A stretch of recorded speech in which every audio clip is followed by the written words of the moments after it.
Hello guys, in this video I am going to show you how to allow people to follow you on Reddit. But first I just want to mention, don't forget to subscribe to my channel, because at 10,000 subscribers I am going to show you my whole YouTube revenue statistics and growth strategy, how to make money online. So let's jump into it.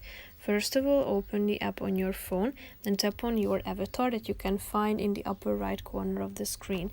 Now tap on the settings, which is the last option. Now tap on the account settings section to your username.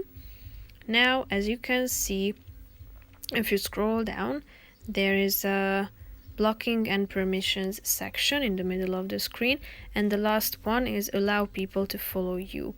So tap on it if you want it to be turned on, meaning that your followers will be notified about the posts that you upload and see them in their home feed. So that's pretty much it for this video. This function has been updated.